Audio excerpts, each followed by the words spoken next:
चीन को पीएम मोदी ने दे दिया फटका, याद करा दी चाचा जिनपिंग की नानी। ड्रैगन के चेहरे पर उड़ने लगे हैं तोते, भारत के वार से हो गया है बेजार। अब समझ में आ रहा है पीएम मोदी का प्रहार। दोस्तों, आपने वो कहावत तो सुनी होगी, सठे साठ्यम समाचरेत। भारत ने चीन के साथ भी कुछ ऐसा ही किया है, उसे उसी की भाषा में जवाब दिया है। जवाब भी ऐसा कि ड्रैगन भी छटपटाने लगा है, भारत के आगे अब दुम हिलाने लगा है, बाप बाप चिल्लाने लगा है। पीएम मोदी की मार होती ही ऐसी है कि दुश्मन समझ ही नहीं पाता कि उसके साथ कौन सा खेल हो गया।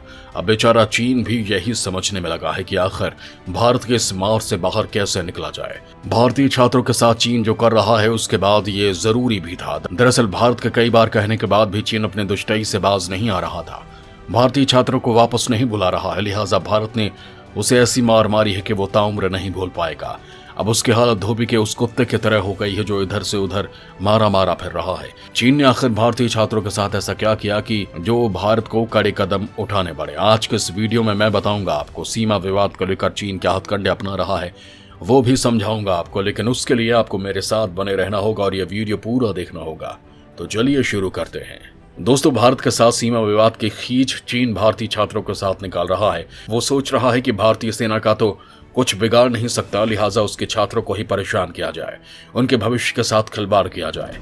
इसके लिए वो भारतीय छात्रों की अधूरी पढ़ाई को पूरा करने में सहयोग करने के बजाय उसमें बाधा उत्पन्न कर रहा है। ऐसा करके चीन सोच रहा है कि वो भारत को परेशान कर देगा, लेकिन पीएम ने उसे ऐसा लाफा मारा है कि उसके अक्ल ठिकाने आ गई है। आखिर पीएम मोदी ने चीन को सबक सिखाने के लिए कौन सा कदम उठाया है ये मैं आपको बताऊंगा, लेकिन उससे पहले आपको बता देता हूं कि आखिर ये पूरा सीमा विवाद क्या है जिससे बौखलाए चीन ने भारतीय छात्रों के भविष्य को ही दांव पर लगा दिया। भारत चीन सीमा विवाद, हरकतों से बाज नहीं आ रहा चीन। भारत और चीन के बीच पूर्वी लद्दाख के क्षेत्र में बीते करीब 1.5 साल से ज्यादा वक्त से तनाव की स्थिति बनी हुई है। दिक्कतों को दूर करने के लिए दोनों देशों के बीच सैन्य स्तर की बातचीत के कई दौर हो चुके हैं, लेकिन अब तक समाधान हासिल नहीं हुआ है। हाल ही में भारत की यात्रा पर आए चीन के विदेश मंत्री से भी भारत ने दो टूक कह दिया कि सीमा पर उसकी गतिविधियां बर्दाश्त नहीं की जाएंगी और ऐसे हालात में दोनों देशों के संबंध सामान्य नहीं रह सकते। दोस्तों, हाल ही में दोनों देशों के बीच कमांडर स्तर की बातचीत हुई थी, लेकिन उसमें भी कोई नतीजा नहीं निकला। पूर्वी लद्दाख इलाके में भारत और चीन की सेनाओं के बीच विवाद की शुरुआत 5 मई 2020 को हुई थी। उसके बाद 15 जून को गलवान घाटी में एक बार फिर दोनों देशों के सैनिकों के बीच झड़प हुई। इसमें चीन के कई सैनिक मारे गए थे और कई भारतीय सैनिक भी शहीद हुए थे। गलवान घाटी में हुई झड़प के बाद दोनों देशों के प्रतिनिधियों के बीच कई दौर की बातचीत हुई, लेकिन हालात अभी तक सामान्य नहीं हुए। कई दौर की बातचीत के बावजूद परमाणु ताकत से लैस दोनों पड़ोसियों में तनाव घटने का नाम नहीं ले रहा है। दोनों पक्षों ने दसियों हजार सैनिकों को तैनात कर रखा है और साथ ही टैंक और लड़ाकू विमानों समेत भारी सैन्य हथियारों का जमावड़ा भी है। इसके साथ ही भारत और चीन के सैनिक नए साल पर गलवान घाटी में अपने अपने देशों का झंडा भी फहरा चुके हैं। ऐसी हालत में इस तरह की आशंका बनी हुई है कि और हालात तो कभी बिगड़ सकते हैं। इतनी बड़ी संख्या में सैनिकों और हथियारों की तैनाती को देखते हुए अंदाजा लगाया जा सकता है कि कुल मिलाकर हालात में बहुत ज्यादा अनिश्चितता और तनाव है। दोस्तों, भारत और चीन के बीच लगभग 3440 किलोमीटर लंबी सीमा है। भारत इस सीमा विवाद को शांति के साथ बातचीत के जरिए सुलझाना चाहता है, लेकिन चीन अपनी फितरत के मुताबिक यहां भी धूर्तता कर रहा है, भारतीय जमीन को अपना बता रहा है, भारतीय क्षेत्र में निर्माण कार्य कर रहा है और जब भारतीय सैनिक उन्हें खदेड़ दे रहे हैं तो दोनों देशों के बीच विवाद बढ़ा रहा है। चीन लगातार ये कहता आया है कि मौजूदा हालात के लिए लद्दाख को लेकर भारत सरकार की आक्रामक नीति जिम्मेदार है, जबकि भारत का कहना है कि उसने एलएसी पर एक तरफा कार्रवाई करते हुए यथास्थिति बदल दी है। इसी को लेकर सारा विवाद है। जानकारों का कहना है कि भारत और चीन दोनों का कब्जा कुछ ऐसे हिस्से पर है जिसे दूसरा पक्ष अपना बताता है। भारत लगातार चीनी सेना पर घुसपैठ के आरोप लगाता रहा है। सीमा रेखा के पास चीन की सेनाओं की तरफ से किए जा रहे निर्माण को लेकर कार्रवाई करने का भारत पर बहुत दबाव रहता है, लेकिन भारत फिर भी धैर्य से काम लेता है क्योंकि वो जानता है कि युद्ध किसी भी समस्या का समाधान नहीं है, युद्ध से केवल तबाही आती है। इसी का नतीजा है कि इस साल हो रही बातचीत के कुछ ठोस नतीजे निकलते दिख रहे हैं, लेकिन रह रहकर सीमा पर चीन की हरकत उसकी धूर्तता के बारे में भी भारत को आगाह कर देती है। रक्षा विशेषज्ञों का भी कहना है कि सीमा विवाद से निपटारे का काम इतनी जल्दी नहीं हो पाएगा, इसमें अभी काफी समय लगेगा। इस बीच कई बार तनाव उभरेंगे और जब तनाव उभरेंगे तब उनसे उबरने के तरीके और तंत्र भी विकसित होंगे। एक बार जरूर माननी चाहिए कि भारत और चीन दोनों के पास मुद्दों से निपटने के अलग अलग तरीके हैं। इसका कुछ कारण तो ये है कि दोनों की राजनीतिक संरचना अलग है, इसके साथ ही दोनों की वैश्विक स्थिति भी अलग है। हर चीज एक एक करके आगे बढ़ेगी और यही होना भी चाहिए जिसमें दोनों पक्षों के हित और फायदों का ख्याल रखा जाए। इसका मतलब है कि बिना किसी बाधा के लगातार बातचीत ही एकमात्र रास्ता है। दोस्तों, चीन की नजर केवल भारत की धरती पर ही नहीं, समुद्र पर भी है। दरअसल भारत और अमेरिका समेत दुनिया के कई देश हिंद प्रशांत क्षेत्र में बढ़ते चीन के सैन्य दबदबे के बीच इस इलाके में आजादी और खुलेपन के साथ आवाजाही तय करने की हिमायत करते रहे हैं।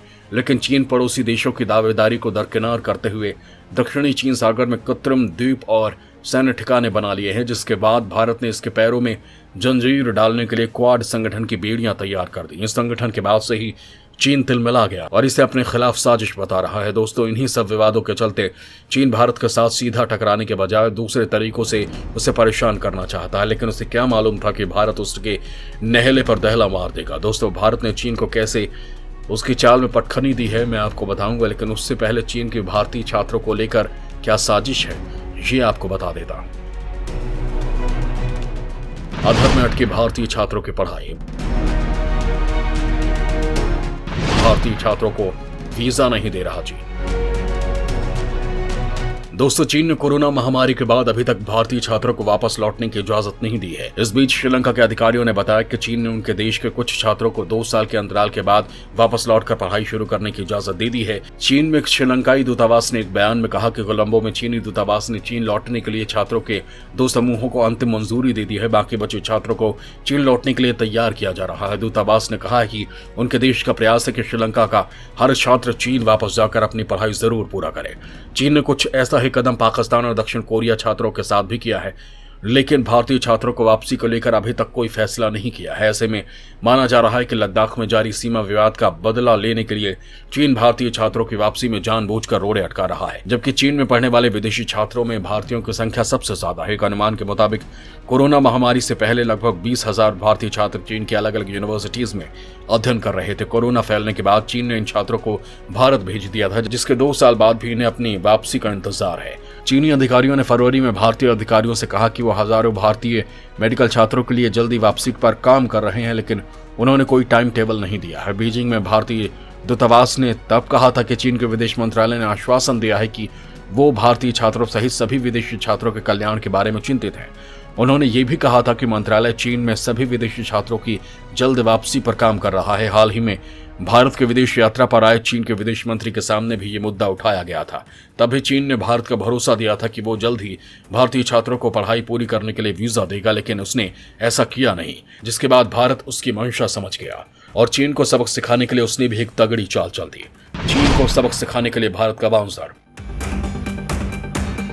पर्यटन वीजा पर भारत नहीं आ पाएंगे चीनी नागरिक।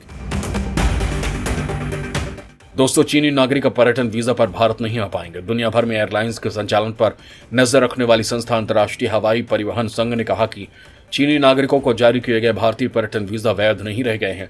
दरअसल चीनी पर्यटकों को भारत की यात्रा पर आने से रोकने का फैसला भारत की तरफ से चीन को उस मुंहतोड़ जवाब के रूप में देखा जा रहा है जिसमें वो भारतीय छात्रों को पढ़ाई पूरी करने के लिए वीजा नहीं दे रहा है। भारत के इस कदम से चीन बौखला गया है, उसकी छटपटाहट भी साफ दिखने लगी है, लेकिन उसने इस पर कोई प्रतिक्रिया नहीं दी है। चीन समझ गया है कि यह पीएम मोदी का बाउंसर था, जिससे उसकी गिल्लियां उड़ गई हैं और वो चारों खाने चित्त हो गया है।